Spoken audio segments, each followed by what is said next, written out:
तो आज का हमारा टॉपिक है पिनाकोल पिनाकोलोन रीअरेंजमेंट। देखिए होता क्या है कि अगर आप पिनाकोल को कंसंट्रेट H2SO4 के साथ हीट कर दें तो पिनाकोल जो कि एक विस डाइऑल होता है वो कंसंट्रेट H2SO4 के साथ रिएक्ट करके डिहाइड्रेशन में चला जाता है और एक वाटर मॉलिक्यूल लॉस करता है। साथ ही साथ इस डिहाइड्रेशन के समय वो पिनाकोल अपने अंदर कुछ रीअरेंजमेंट भी करता है और फाइनली कन्वर्ट हो जाता है पिनाकोलोन में। और इस रिएक्शन को कहते हैं, इस रीअरेंजमेंट को कहते हैं पिनाकोल पिनाकोलोन रीअरेंजमेंट। तो देखते हैं, साथ में मैकेनिज्म की भी बात करेंगे। तो ये हम ले लेते हैं पिनाकोल। पिनाकोल एक विस डाइऑल होता है, तो ये हमने ले लिया बेटा पिनाकोल।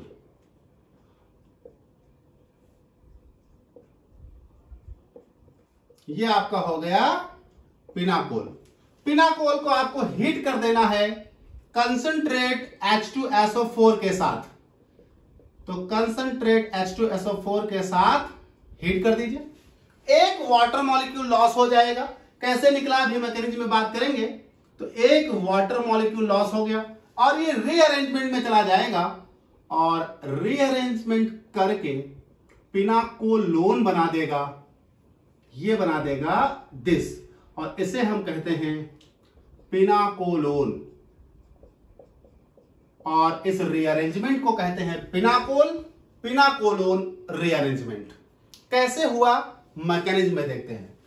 देखिए आपने कंसंट्रेट H2SO4 लिया है। कंसंट्रेट H2SO4 का मतलब आपने मीडियम एसिडिक लिया है। अगर मीडियम एसिडिक है तो इसका मतलब मीडियम में H+ की कंसंट्रेशन होगी, एक्सेस में होगी। वो H+ इस पिनाकोल पर अटैक करेंगे। देखें इस पिनाकोल पर दो OH ग्रुप है, लेकिन वो दोनों OH ग्रुप सिमिलर कंडीशन में है। एक OH ग्रुप जिस कार्बन पर मौजूद है उस कार्बन का नेचर और दूसरा OH ग्रुप जिस कार्बन पर मौजूद है उस कार्बन का नेचर, दोनों सिमिलर नेचर के कार्बन है। तो इस H+ को किसी भी OH पर अटैक करा सकते हैं आप। अब ये हुआ लोन पेयर, हमने इस पर करा दिया, ये हुआ अटैक। लोन पेयर H+ के साथ रिएक्ट करेंगे, मतलब एसिडिक मीडियम में मौजूद H+ पिनाकोल के ऑक्सीजन पर मौजूद लोन पेयर पर अटैक करेगा। आपको मालूम है कि अगर कोई न्यूट्रल हो और कोई पॉजिटिव हो तो दोनों के बीच रिएक्शन तो हो जाती है, लेकिन पॉजिटिव का चार्ज न्यूट्रल पर ट्रांसफर हो जाता है, ये रूल है।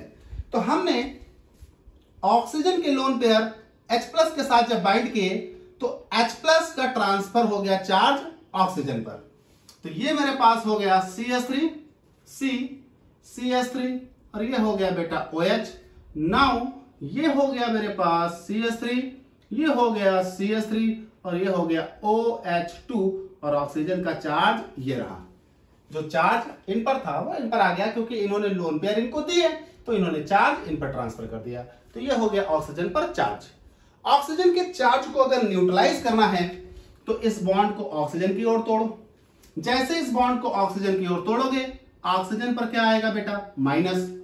पहले से क्या मौजूद है प्लस, न्यूट्रलाइज कर देगा, निकल जाएगा H2O यानी वाटर। लेकिन इस बॉन्ड के टूटते ही इस कार्बन पर आएगा प्लस, तो ये हमारे पास क्या हुआ, निकल गया वाटर। नाउ ये आपके पास निकल गया वाटर और इस कार्बन पर आ गया प्लस। इस कार्बन पर प्लस आते ही जरा आप सब लोग एक बात का ध्यान दीजिएगा, जिस कार्बन पर प्लस आया है वो टर्सरी कार्बन है। इसका मतलब ये टर्सरी कार्बोकैटायन बना है। और यूजुअली सबको मालूम है कि अगर प्राइमरी कार्बोकैटायन बने और ऑप्शन हो कि वो सेकेंडरी में कन्वर्ट कर सकता है तो वो हाइड्राइड शिफ्ट या मिथाइल शिफ्ट करके सेकेंडरी में बदल जाता है। अगर सेकेंडरी बने और ऑप्शन हो कि वो टर्सरी में बदल सके तो हाइड्राइड शिफ्ट या मिथाइल शिफ्ट करके टर्सरी में बदल जाता है। लेकिन अगर टर्सरी ही कार्बोकैटायन बना हो तो अब वो किस में बदले? तो कहा गया कि ये जो हाइड्राइड शिफ्ट या मिथाइल शिफ्ट होते हैं, ये होते हैं स्टेबिलिटी को गेन करने के लिए। यूजुअली प्राइमरी से ज्यादा सेकेंडरी, सेकेंडरी से ज्यादा टर्सरी स्टेबल होता है, इसलिए वो primary to secondary to tertiary में बदलते हैं। लेकिन यहां सिचुएशन थोड़ा अलग है, गौर करिएगा। ये टर्सरी कार्बोकैटायन है, अगर ये प्लस यहां आ जाए तो भले ही ये सेकेंडरी कार्बोकैटायन बनेगा। अगर मिथाइल शिफ्ट कर दे यहां से यहां तो ये H मिथाइल के शिफ्ट करते ही ये प्लस यहां आ जाएगा, तो ये सेकेंडरी कार्बोकैटायन हो जाएगा। लेकिन ये सेकेंडरी कार्बोकैटायन रेजोनेंस स्टेबलाइज होगा। भैया इस पॉजिटिव का यहां आने का मतलब है ये प्लस और ये लोन पेयर तुरंत इस पॉजिटिव को न्यूट्रलाइज कर सकते हैं, मतलब इसके दो रेजोनेटिंग स्ट्रक्चर बनेंगे। दैट इज वाई इसका मिथाइल शिफ्ट होगा, यानी यहां पर होगा मिथाइल शिफ्ट, क्योंकि मिथाइल शिफ्ट से यहां पर जो कार्बोकैटायन बनने वाला है वो कार्बोकैटायन इस कार्बोकैटायन से ज्यादा स्टेबल होगा। और जब भी स्टेबिलिटी बढ़े तो शिफ्टिंग होती है। आमतौर पर आज तक यही हम पढ़ते हैं कि जब सेकेंडरी हो तो वो टर्सरी में बदलता है, लेकिन यहां केस थोड़ा सा अलग है। यहां टर्सरी वाला कार्बोकैटायन सेकेंडरी में बदला, लेकिन वो सेकेंडरी ऐसा है कि उस पर एक ऐसा ग्रुप है जो लोन पेयर दे सकता है और इसके दो रेजोनेंस स्टेबलाइज स्ट्रक्चर बना सकता है। और आपको मालूम है कि रेजोनेंस मोर स्टेबल होता है इंडक्टिव इफेक्ट से। रेजोनेंस ज्यादा स्टेबलाइजेशन करता है इंडक्टिव इफेक्ट की अपेक्षा, इसलिए रेजोनेंस स्टेबलाइज कार्बोकैटायंस ज्यादा स्टेबल होते हैं इंडक्टिव स्टेबलाइज कार्बोकैटायन से। इसलिए ये इंडक्टिव स्टेबलाइज कार्बोकैटायन टर्सरी से भी ज्यादा स्टेबल होगा रेजोनेंस वाला, इसलिए ये शिफ्टिंग हुई और ये टर्सरी से मोर स्टेबल कार्बोकैटायन की तरफ बदल गया, क्योंकि इससे ज्यादा स्टेबल ये है। तो यहां मैं लिख देता हूं कि ये लेस स्टेबल कार्बोकैटायन था, लेस स्टेबल कार्बोकैटायन, इसलिए ये शिफ्ट हो गया इसमें, क्योंकि ये मोर स्टेबल कार्बोकैटायन है, मोर स्टेबल कार्बोकैटायन, इसलिए less stable carbocation more stable में बदल गया।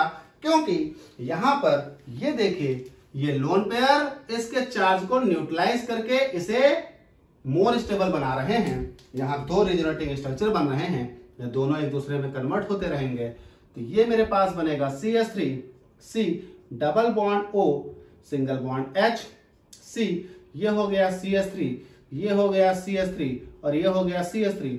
जैसे ही लोन पेयर यहां बॉन्ड बनाएंगे ये चार्ज ट्रांसफर होकर यहां जाएगा, ये चार्ज यहां पर ट्रांसफर हो सकता है।